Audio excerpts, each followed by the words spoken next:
Greetings everyone, I am Dr. Elaine Cannon. I'm coming to you again with one of my videos on Astounding Bounds TV. I am very happy to be spending time and to have a quote-unquote interview with one of my dear friends who I went to college with. My friend Elaine Cannon, I am privileged to that you would choose me to interview and just to contribute to what you're doing. I know what you're doing is very passionate, a deep passion for you. And yeah, if I have something to offer you or to offer your viewers that would be of any help, I'm willing to do it. I'm a parent, you know, of a child that has some struggles in academics, and I've also worked as a substitute and volunteer in the school system, and so I see it from both ends, you know, to see the need that my daughter has for more instructional guidance and help in the classroom, and I see the other side where teachers are somewhat overwhelmed with the needs that a lot of kids come to the classroom with. So. And I'm glad you said that, because I also want people to know that when we speak of education, it's very broad. There are needs that teachers have, there are needs that parents have, and that students have. And I want this forum to be something where we can all come together at some point, or individually, that we can learn what is needed on every end. Right. So with that all being said, let me ask maybe the first question, because I know your daughter is a senior now. She is a senior. Glory, hallelujah.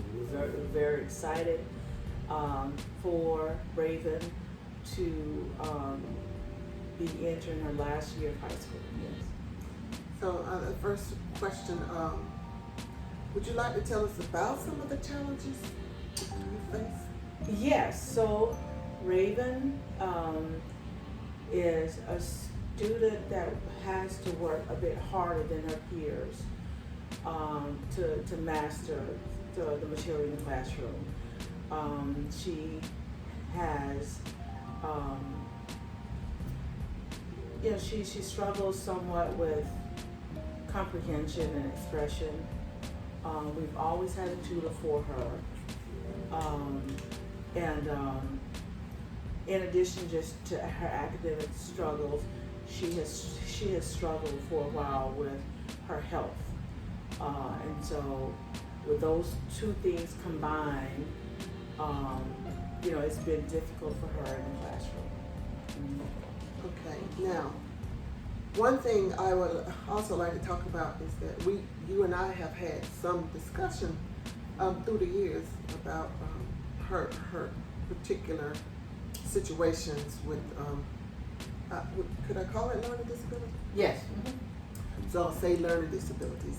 And as I have talked to you guys about before, I said I had some struggles myself. In fact, I was in alternative ed and I was able to get out. So I wanted to, at some point, I had talked to Denice at times about how I felt and how things were with me, and that to always challenge Raven as I needed to have been challenged.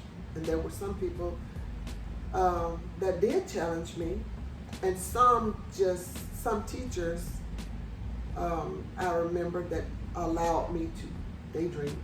Right. Allowed me to just go as the status quo. Right. I think with Raven, I can just tell you from a parent's point of view, the first hurdle to overcome was my feeling of there being a stigma attached to her being unable to learn at the same rate that her peers. peers did. And I remember, and so I always had an explanation for why it is that we were seeing the struggles that we were seeing. When Raven was in, I think, 3rd grade, and they were, it might have been 1st grade, anyway, so she was very young. It may have been kindergarten, I can't remember. But anyway, she, with this particular teacher, they had a letter book. They were going through the alphabets, the letters of the alphabet. And for this particular letter, she had to write the letter, she had to trace over, so it must have been kindergarten. So she had to trace over this particular, let's say it was a B. And so the assignment was to trace over the B, and then the next day she probably had to write a row of B's.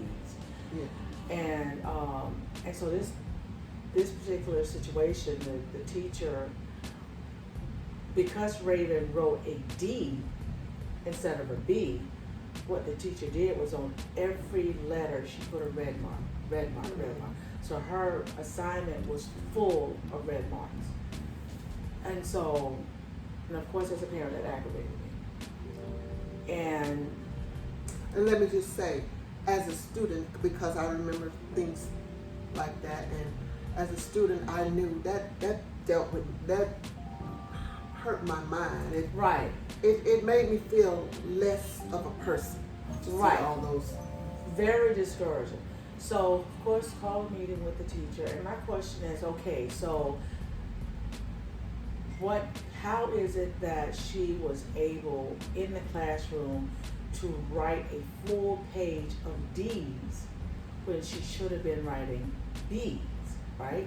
And you're in the classroom. Because I, as a teacher, I would think that you would, especially with these babies, and you'll walk through and make sure that at least they're getting the first couple of, attempts correct. Mm-hmm. And so, and at that time in the classroom, the kids would sit at a desk, but they would have a partition. Is that normal? They'd have like a cardboard partition. I don't see it much. Yeah. Only when there's testing sometimes. Right. Mm-hmm. Okay, so that was the situation with her. My question with the teacher was, did you circulate, not just with my child, but with another child, and said, oh no, Raven, you're writing a B, or you're writing a D, we need the bat to be on the other side of the ball, mm-hmm. and make it a B. Yes. So as to correct her early. And if she did not follow the directions, if you're demonstrating on the board what they're supposed to be doing, and she was not following directions, why was it not caught early enough to correct her, and so that she did not have this full page of red marks? Mm-hmm. So I had an issue with that, and of course from a parent's point of view, I'm thinking, okay, so she's picking on my child.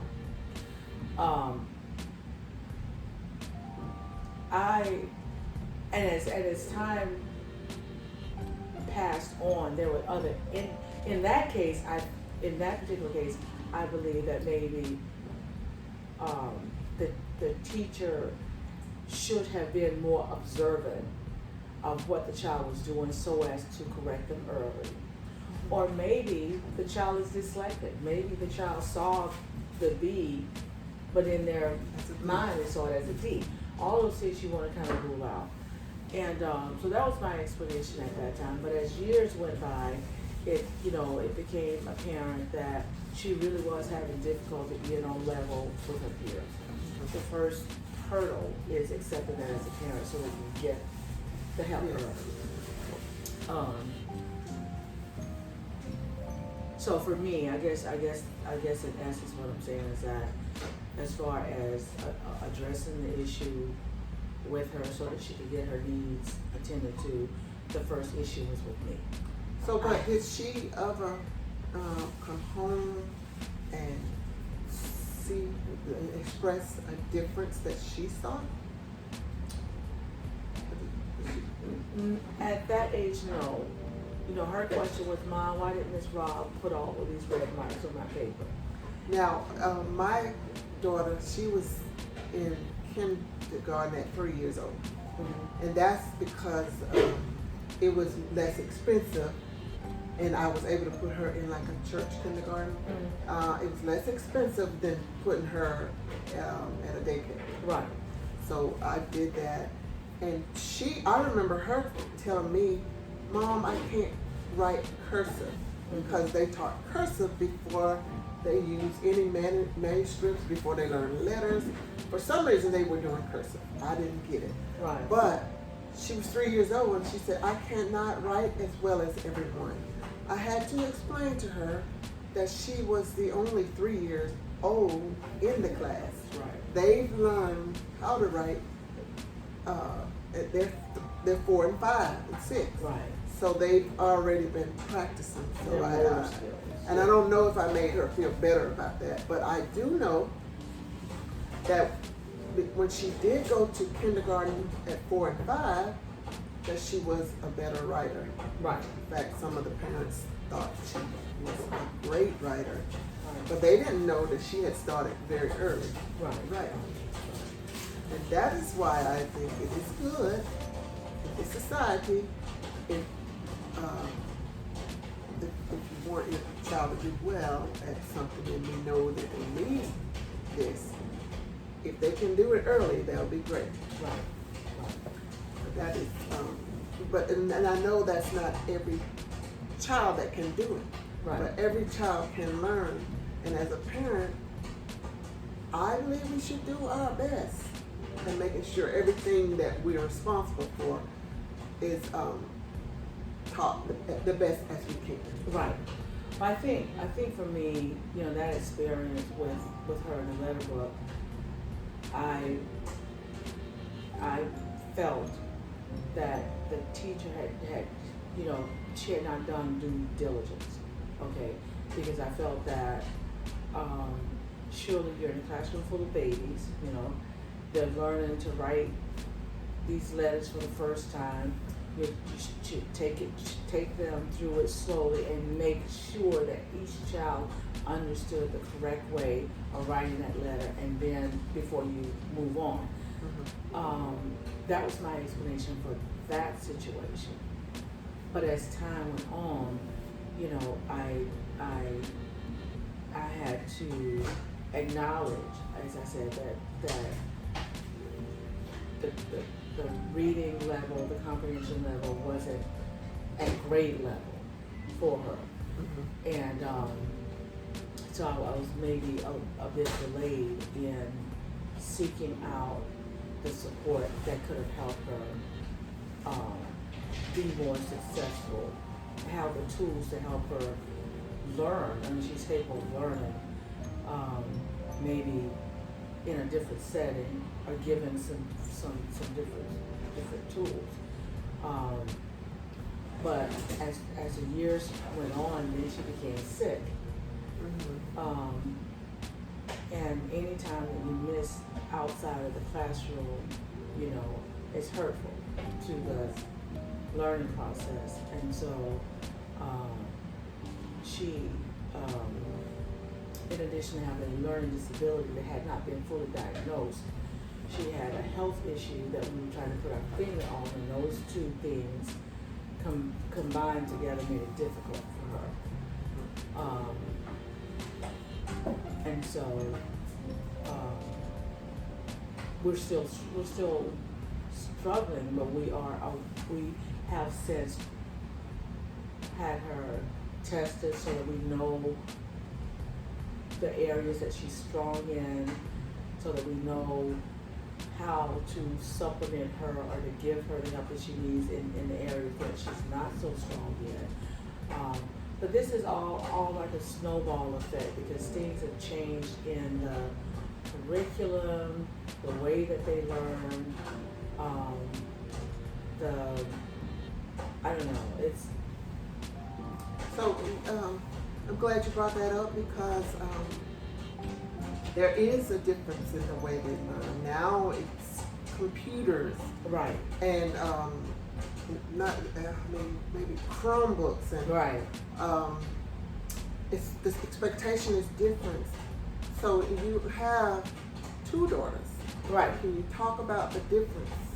Right. So, my older daughter is 25. At the time that she was in middle school, elementary, middle school, high school, you know, you had computers, but you also had books, and so, and so you had to take notes, and teachers, you know, the material wasn't so electronic, Yes. and so. Now that we're at an age where they really don't do a lot of writing, handwriting, or, you know, turning in. I don't know how you do math without a pencil and piece of paper. I don't know how, but they know how, I guess. You know, maybe I expect the curriculum to be taught in the way that it was taught to me 100 years ago, where we had a pencil and paper. Yeah. But I think there's a way. And it was the new math then. And it was the when new I was math. there. Yeah. Every yeah. year it's the new math. It's the new math. But the difference that I see between my older daughter's education for that time period versus my younger daughter is this electronic information. And so the kids now, it's good to have access to all this volume of information, but it's intangible. You know, it's not. I think there's value in holding a book. There's value in doing research on your own as opposed to just having instant access to all of this data. There's value in searching for information, and there's value in actually writing a paper, and it doesn't have to be on paper, but there's a value. I think we've lost the value that there is in composition and getting that feedback. Our kids now, I've said this all the time, my main problem with the curriculum, the English part of the curriculum, is that our kids are not writing. They're not creating thought on their own. You know, as we were saying before, that you could just Google whatever question and get the information already composed for you without you ever having to give thought to, you know, searching information from this source and that source and putting it together to create your own product. Well, let me just think this out, and I'm just thinking about this because when we think about the things that were made before, like let's just say the wash machine, where it has the spinner, and not the spinner, but the little ringer thing out. Right. And so those people who had that, they probably couldn't even fathom how we can now go with something new. Right. So even what we're talking about now, people having access to information that might become the basics, just the basics. Right. You don't need to write it anymore. You don't need to even read it anymore. You need to know how to get it so that now you can build. So it's taking people to another level perhaps. Right. Now this is me thinking about it. Right. And I'm not trying to put down what you're saying, but through the years, no more did we just use a hammer. With simple machines, we use these great big giant type of machines to build buildings in a different way. Right. I understand. I think, you know, so I think there is value to all of this information being available to you, but it sort of keeps our mind from thinking. You know, like with her English, and I would tell the teacher, I said, you know, I have a real, of course, nobody likes to see me coming. I would love to see you coming. I would love to see more parents like you coming. But the thing is, I says, our kids are already hindered. I mean, once you have developed the ability to communicate in writing, by creating your own original thoughts. As long as you've developed that ability and you choose to take shorthand, or you choose to do an emoji, or you choose whatever, that's one thing. But never receiving that foundation, our kids they're already not communicating with each other. They're texting each other. And even now not using with the proper emojis, English. Yeah, not proper English. So if you choose to use slang, that's fine as long as you know the correct way of communicating. And so what I'm finding is that we're getting further and further removed from that, so that our kids really don't have that foundation in terms of communicating orally or in reading, writing. and arithmetic. Exactly. So, do you think, there are some that feel like it's planned to be like this? Because like now, we see, this is getting off of it a little bit, but we see older people working in places like Walmart, Dollar Tree. We have a certain percentage are the haves, and now all of us, it's no more about race. It's a lot of us, we're going to be on this end. The middle class is shrinking, in other words. Right. So with the middle class shrinking and education going a certain way, it's almost like it's planned. We're definitely going backwards. But we won't, it's hard to know who is planning this. Who's planning, who's benefiting from it, or if there is an intentional oversight just to allow this segment of our population to go downward and create a bigger gulf between the successful and unsuccessful. I don't know. I know that my daughter's school this year, at least, with words, they are trying to bring our kids back in, understanding that there's a convenience. You can't get away from electronic data, artificial information, all this stuff. That's kind of like where we're going.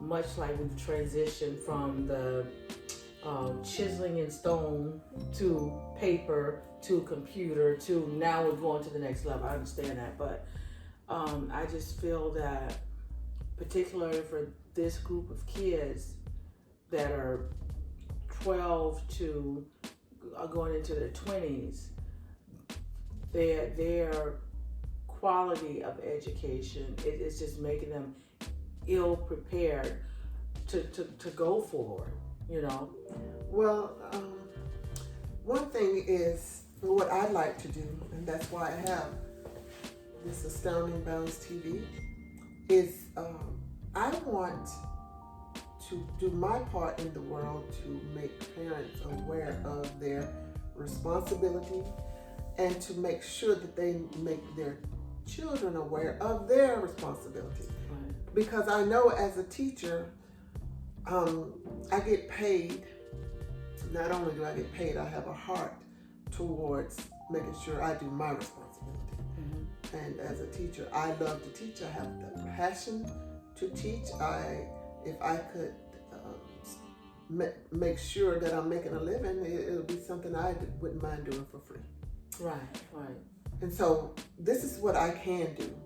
I can make a mark on society in the world to help those who believe that they're just going to let the teacher do her job and not be responsible for their own child. Right. To make sure that they're held accountable, and also the parent.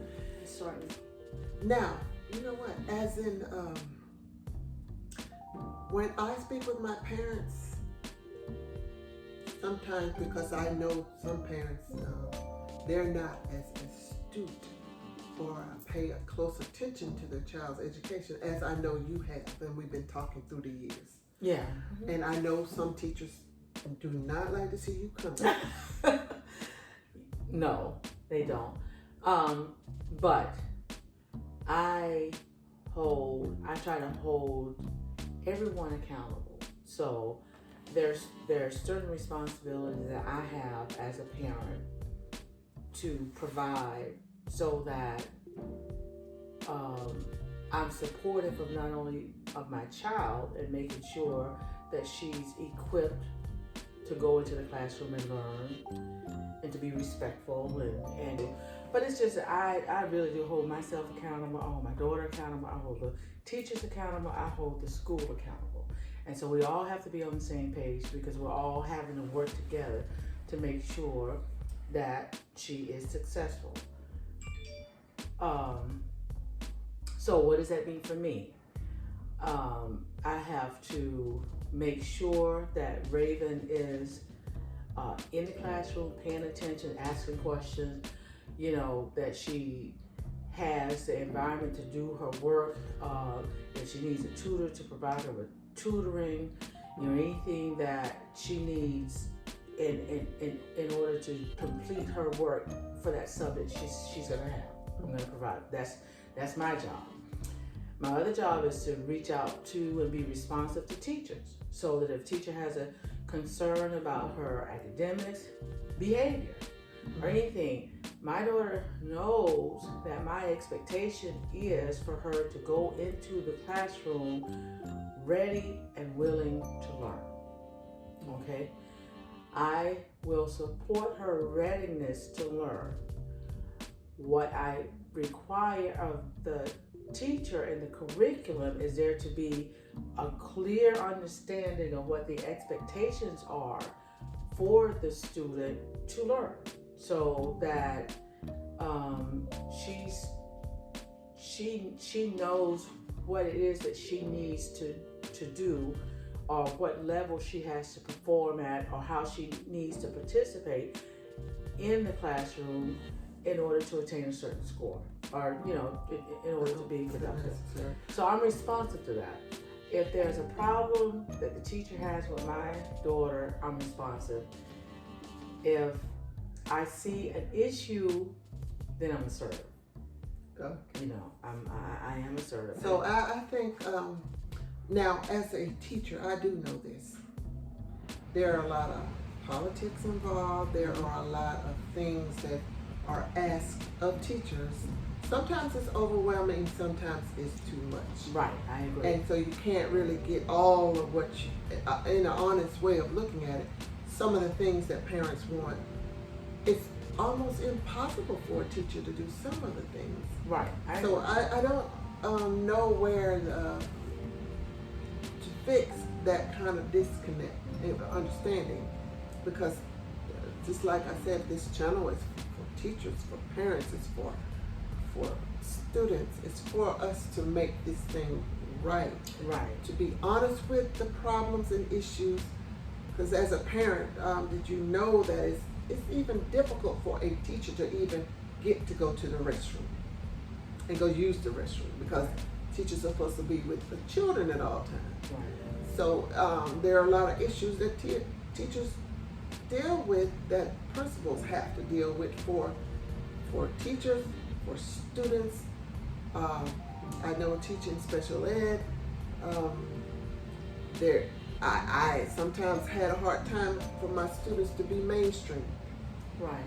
And I think at the very level, the least restrictive environment is a law.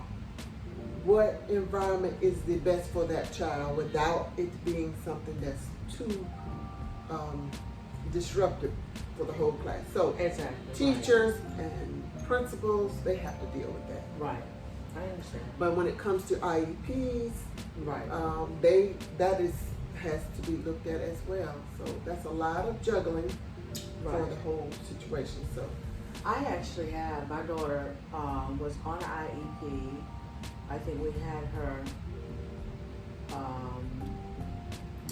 evaluated around 3rd grade. And I actually was at a school where the principal at an IEP meeting, actually the principal told me the IEP or how the teachers implement or whether they decided to implement the IEP in the classroom was subjective. That it's up to the teacher, and so I knew at that moment that we were in the wrong school. Okay. Because for that level of misunderstanding to be with the principal, then surely the teachers are going to have that same misunderstanding as far as what the school's responsibility is for implementing the IEP. But I do understand, as I said, I have a daughter that's in school, struggling academically, working hard, harder than maybe her peers have to in order to, maintain a passing grade. But I also see from the inside out, from having volunteered and worked as a sub, which as a sub you don't get all the same responsibility as a teacher, but you Right. clearly get to see that the classroom is overwhelmed. Right. You clearly get to see, you clearly get to see, a glimpse of what the teachers are having to deal with in the classroom that maybe a parent may not be aware of, because as a parent we're only focused on our one child. Right. But I think that I've always been involved. I've always had to be involved. I always have to be on top of what's going on. There was a time when my child was so sick, she was actually out of school for a year and a half.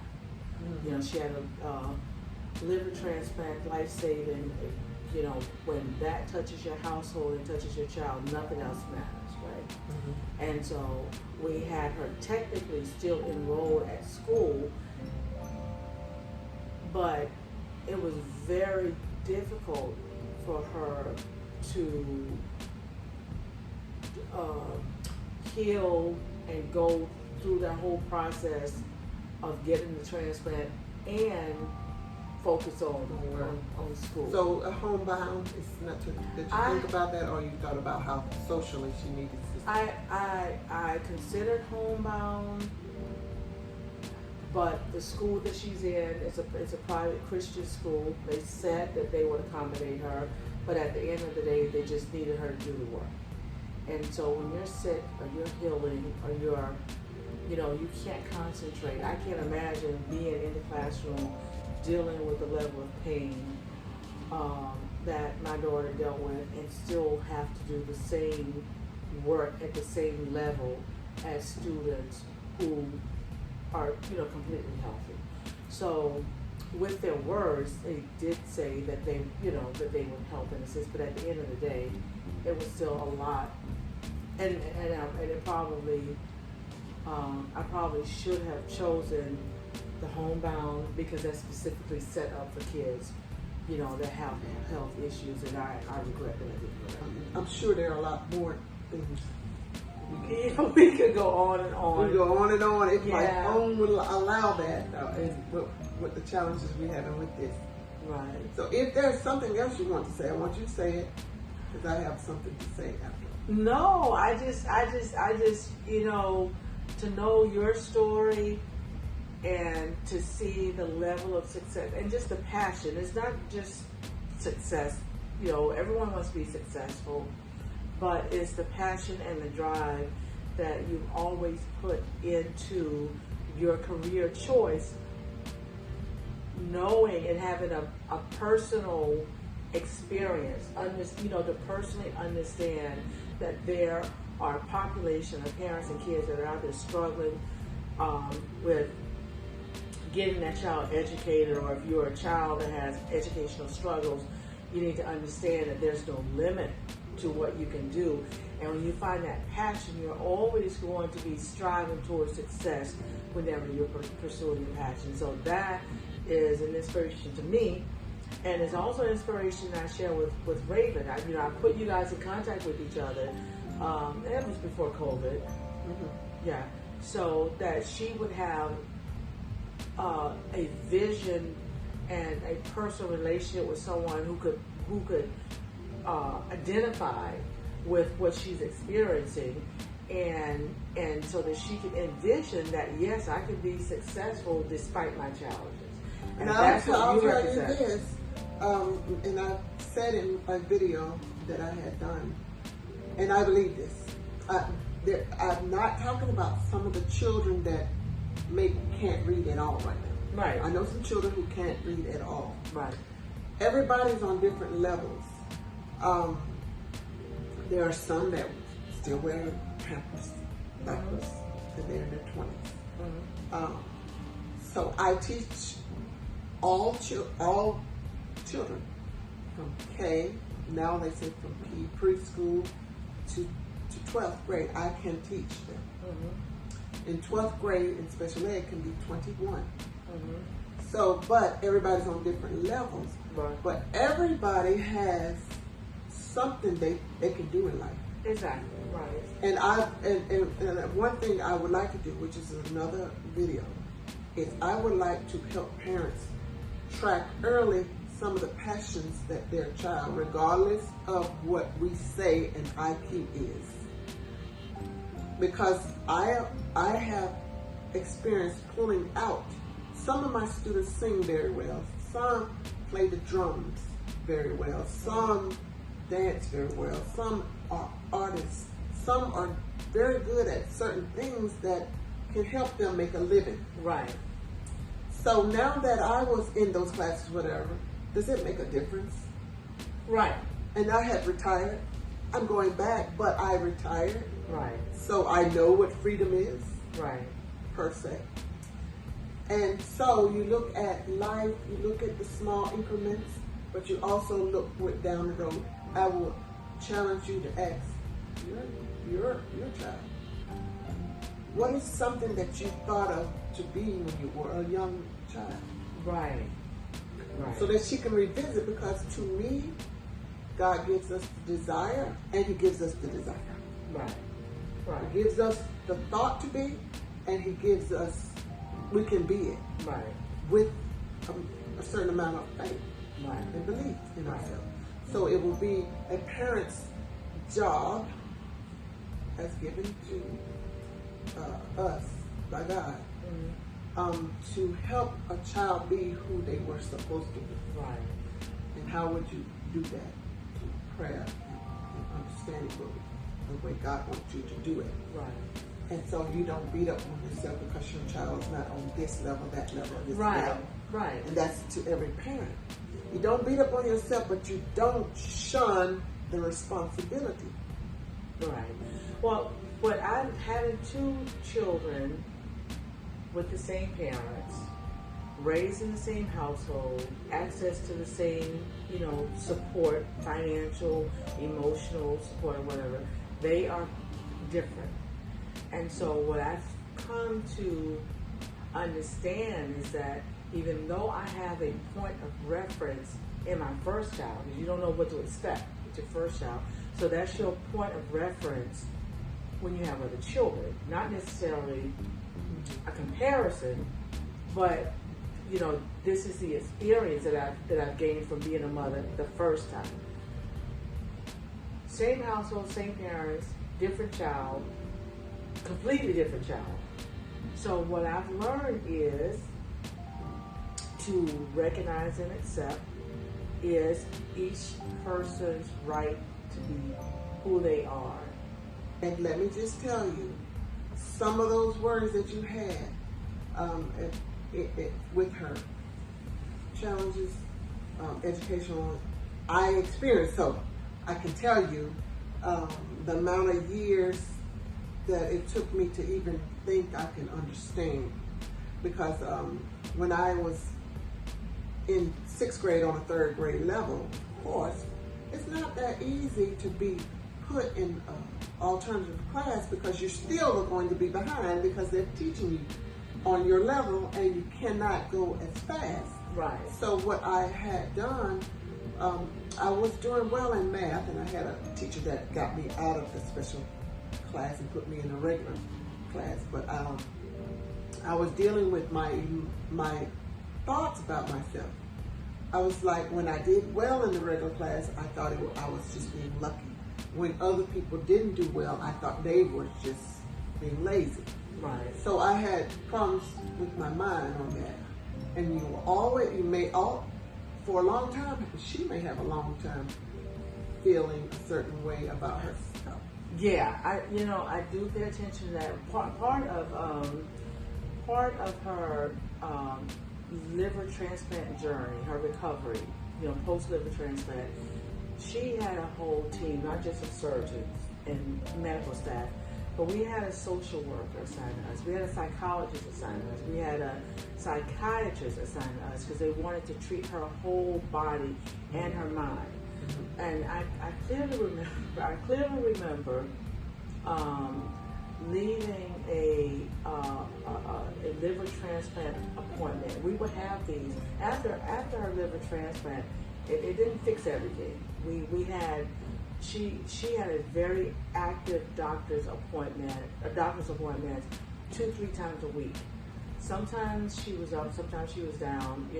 Even when she returned to the classroom after that year and a half, on Fridays we would still have liver transplant clinic, which kept her out of school half a day.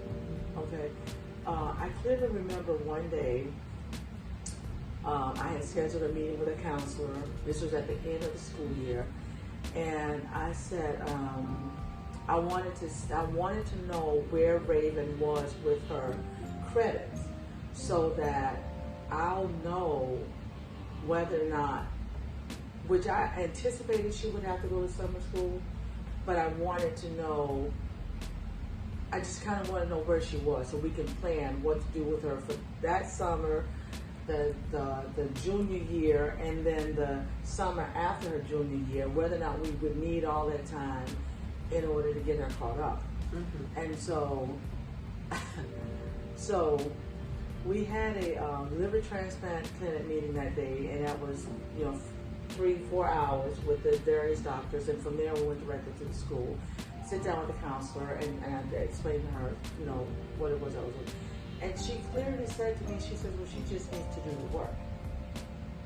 And so I told her, I says, I'm going to share something with you that her team shared with Raven so that she would not beat up on herself so much. And what that was, who else on campus has had a liver transplant? Exactly.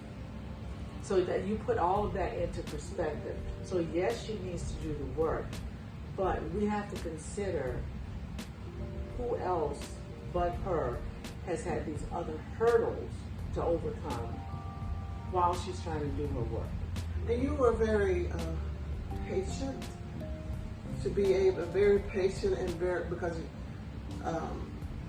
some other people would have used some other choice words. Well, mine was a Christian school, and so this keeps me challenged at maintaining that Christian walk. But my daughter did say that I was a little rough. I wasn't disrespectful, but what I am is an advocate for her. So I have, because as a counselor, in her mind, she just needs to make sure that every student accumulates so many hours or so many credits of these different subjects, and that and without necessarily taking the time to look at each child individually. Your child was a number too. It was a number.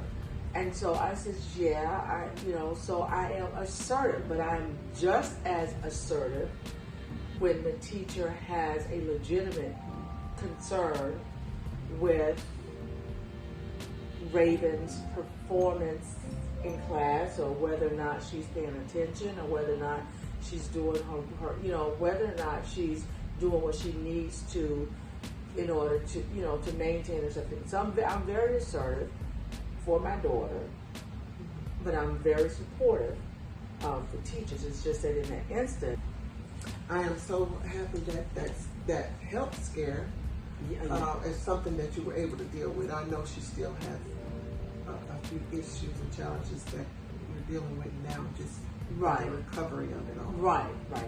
And she's nearing graduating. She's so nearing a lot of graduation. that is behind you. Right.